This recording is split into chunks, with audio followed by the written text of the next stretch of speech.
아주 중요한 비즈니스 미팅 현장을 상상해 보세요. 회의실 안의 공기는 무겁고 방금 막 결정적인 실수가 보고된 참입니다. 리더는 입을 굳게 다물고 있고 동료들은 각자의 모니터만 응시하며 침묵을 지키고 있죠. 이때 상황을 모르는 한 직원이 밝은 표정으로 문을 열고 들어와 어제 본 코미디 프로 이야기를 크게 떠들기 시작합니다. 순간 방 안의 모든 시선이 그에게 꽂힙니다. 말로 표현하지 않아도 모두가 같은 생각을 합니다. 저 사람 정말 눈치 없네. 한국어 단어인 눈치는 직역하면 눈의 치수를 의미합니다. 하지만 심리학적으로 이 단어는 훨씬 더 정교한 능력을 내포하고 있습니다. 그것은 바로 주어진 환경의 분위기와 맥락을 초고속으로 읽어내고 타인의 감정과 의도를 즉각적으로 파악하는 보이지 않는 사회적 지능입니다. 서구권의 공감이 타인의 감정을 함께 느끼는 것에 집중한다면 눈치는 한 걸음 더 나아갑니다. 상대가 무엇을 느끼는지 뿐만 아니라 이 공간의 역학관계가 어떻게 흘러가는지 그리고 내가 지금 어떤 행동을 취하는 것이 가장 적절한지를 판단하는 전략적 인지력에 가깝습니다. 심리학자들은 이를 고맥락 인식이라 부르기도 합니다. 인지심리학 관점에서 눈치는 뇌의 마음 이론 시스템을 극단적으로 효율화한 상태입니다. 우리는 상대의 표정, 미세한 목소리의 떨림, 심지어는 문장 사이의 침묵이라는 데이터까지 수집합니다. 눈치가 빠른 사람의 뇌는 마치 고성능 소나와 같습니다.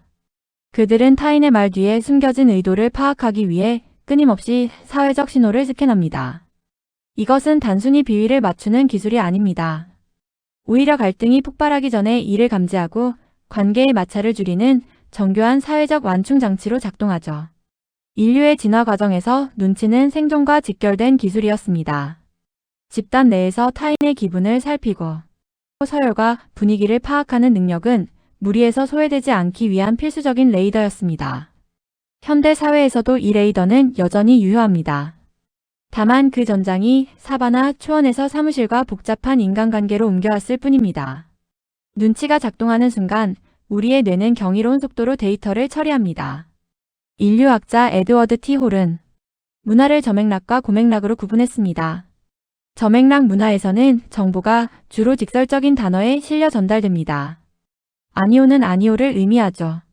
하지만 한국과 같은 고맥락 문화에서 단어는 빙산의 일각에 불과합니다. 진짜 정보는 빙산 아래, 즉 비언어적 신호, 침묵의 길이, 상대방의 사회적 지위, 심지어 그날의 방 안 온도에 숨어 있습니다. 눈치가 빠른 사람은 이 파편화된 정보들을 조합해 의미라는 온전한 그림을 그려내는 패턴 인식의 달인입니다. 여기서 흥미로운 질문이 생깁니다. 눈치는 단순히 공감 능력이 좋은 것 아닌가요? 심리학적으로 대답은 아니오에 가깝습니다. 공감은 타인의 감정적 주파수에 나의 채널을 맞추는 감정적 동기화입니다. 친구가 슬프면 나도 슬픔을 느끼는 것이죠.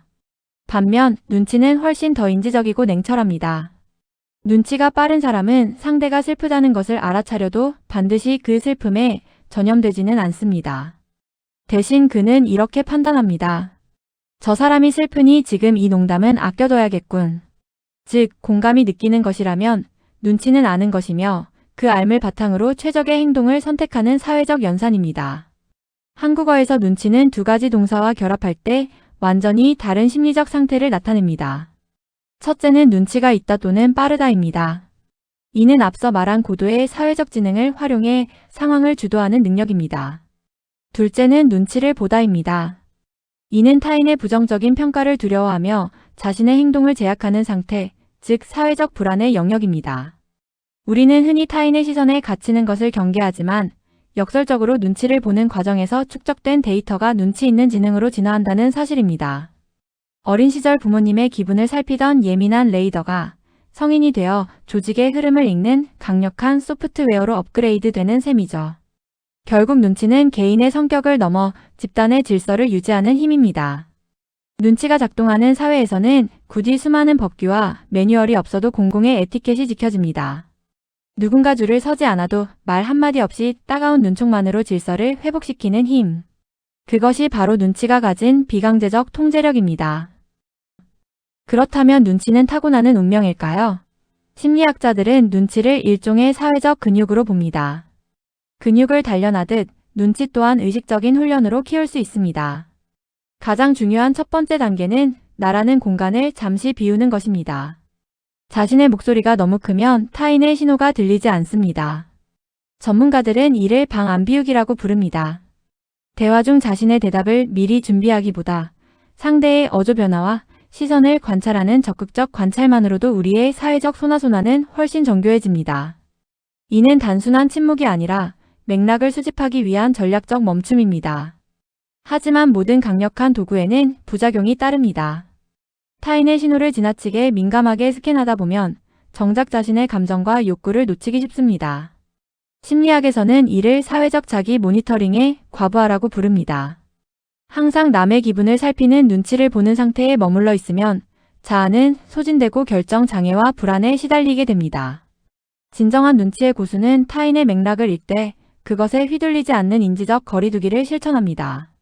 상대를 이해하는 것과 상대의 요구에 무조건 굴복하는 것은 완전히 다른 차원의 문제이기 때문입니다. 데이터와 알고리즘이 지배하는 21세기에 역설적으로 눈치는 인류 최후의 경쟁력이 되고 있습니다. AI는 수조 개의 단어를 분석할 수 있지만 문장 사이의 미묘한 기류나 행간에 숨은 말하지 않은 진심까지는 읽어내지 못합니다. 우리가 줌 회의에서 피로감을 느끼는 이유 중 하나도 바로 이 눈치 데이터의 결핍 때문입니다. 화면 너머로는 전달되지 않는 미세한 공기의 흐름을 읽지 못해 뇌가 더 큰 에너지를 소모하는 것이죠. 결국 눈치는 기술이 대체할 수 없는 인간과 인간 사이의 가장 정교한 커넥터입니다. 눈치는 단순히 남을 속이거나 비위를 맞추는 비겁한 기술이 아닙니다. 그것은 타인의 세계에 정중하게 들어가기 위한 심리적인 예의이며 갈등이라는 파도를 넘게 해주는 지혜로운 키입니다. 다음에 누군가와 함께 있을 때 잠시 말을 멈추고 방 안의 공기를 느껴보세요. 보이지 않던 신호들이 보이기 시작할 때 당신은 이미 더 깊은 연결을 향한 첫걸음을 뗀 것입니다. 여러분의 눈치는 지금 무엇을 말하고 있나요?